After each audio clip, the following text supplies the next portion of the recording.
Walter Andrew Brennan was born on July 25, 1894, in Lynn, Massachusetts, into a modest Irish-American household shaped by discipline and hard work.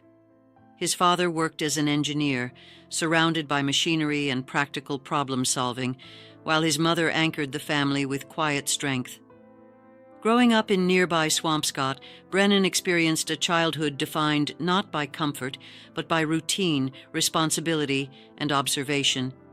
He spent hours watching skilled laborers, absorbing how things were built and repaired, while also nurturing a vivid imagination that wandered far beyond the small coastal town. Though his weathered appearance developed early, beneath it lived a sensitive young man, drawn to storytelling and performance. At a time when artistic ambition seemed impractical for a working-class boy, those interests were gently discouraged, yet never extinguished. These early contradictions between duty and dream would shape Brennan's life, forming the emotional foundation of his later performances: war, survival, and a changed voice. World War I marked a turning point that reshaped Walter Brennan's future in ways no one could have predicted. After studying abroad in France and briefly working in banking and manual labor, Brennan volunteered for service and joined the 101st Field Artillery Regiment. Combat exposed him to the harshest realities of modern warfare, including a mustard gas attack that permanently damaged his lungs. Though he survived, the injury altered his voice, leaving it thin, raspy, and high-pitched. What initially seemed like a lifelong burden later became his most recognizable feature. Returning home, Brennan carried both physical scars and a quieter emotional weight shaped by survival. Hollywood was not yet a consideration. Like many veterans, he simply sought stability, moving between jobs and searching for direction.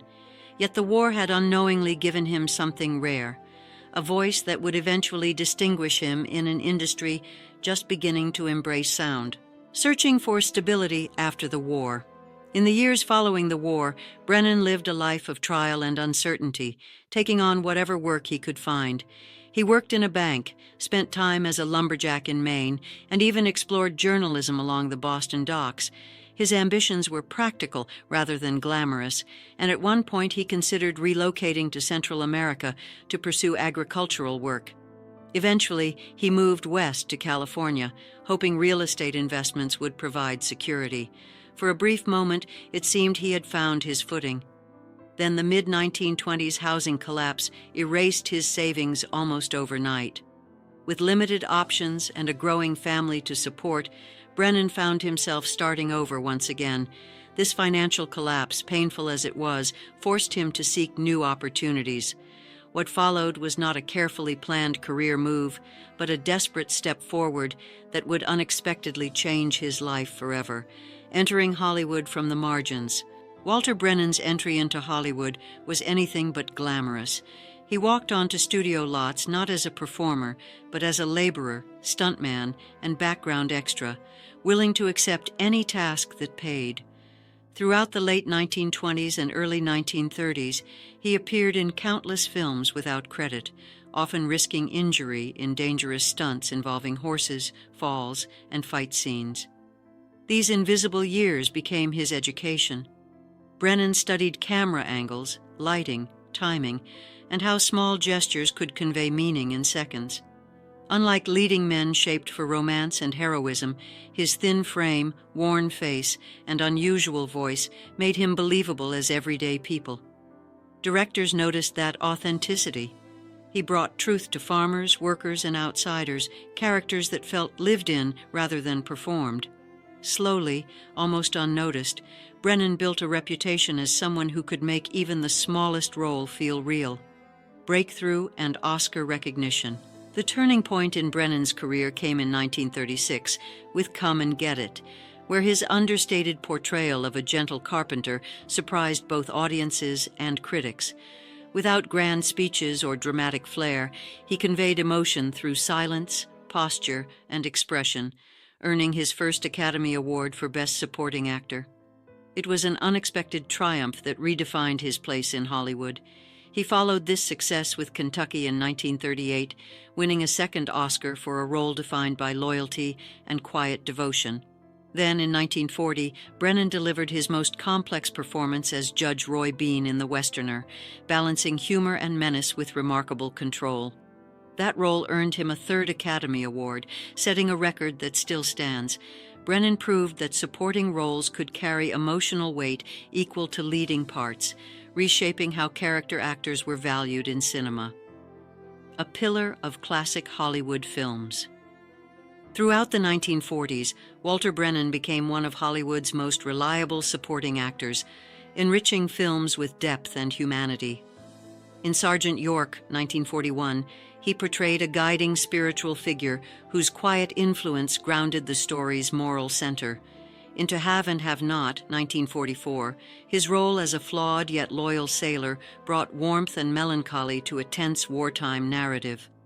Perhaps most memorably, Brennan appeared in Red River, 1948, where his portrayal of a seasoned cowhand added emotional balance to the film's generational conflict. Working alongside stars like Gary Cooper, Humphrey Bogart, and John Wayne, Brennan never sought dominance on screen. Instead, he anchored stories with authenticity, offering audiences characters they recognized and trusted.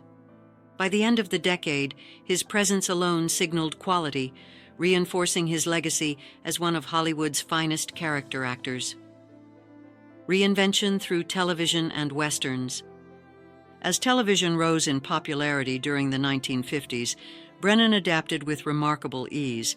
While many film actors resisted the new medium, he embraced it as a way to connect directly with audiences. His role as Grandpa Amos in The Real McCoys transformed him into a household figure, offering warmth, humor, and stability during a time of rapid social change. The character resonated deeply, reflecting values of family, perseverance, and rural life. Brennan also continued to shine in Western films, including Rio Bravo, 1959, where his performance as the cantankerous yet courageous Stumpy provided both comic relief and emotional grounding. His television work expanded his influence beyond cinema, allowing audiences to welcome him into their homes weekly. Brennan had successfully transitioned from a supporting film actor to a central figure in American popular culture. Later years, music, and personal life. Even into his 60s, Walter Brennan remained creatively active, appearing in major films and television series such as How the West Was Won and The Guns of Will Sonnet. In an unexpected turn, he also found success in music. His spoken-style country song, Old Rivers, resonated with listeners, proving that sincerity could transcend traditional vocal standards. Off-screen, Brennan lived a grounded family life anchored by his wife, Ruth Caroline Wells, whom he married in 1920. Their marriage endured more than 50 years, weathering financial hardship, fame, and long separations due to work. Together they raised 3 children and later settled into a quieter life, balancing time between California and Brennan's ranch in Oregon. Despite differing views and pressures, family remained his constant, providing stability that sustained him through decades of change. Legacy of complexity and craft.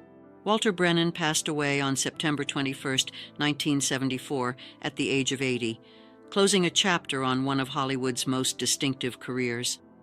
He left behind a legacy defined by contrast, extraordinary artistic achievement paired with deeply personal convictions shaped by his era. As an actor, his influence is undeniable. 3 Academy Awards, dozens of iconic roles, and a lasting presence across film, television, and music secured his place in entertainment history.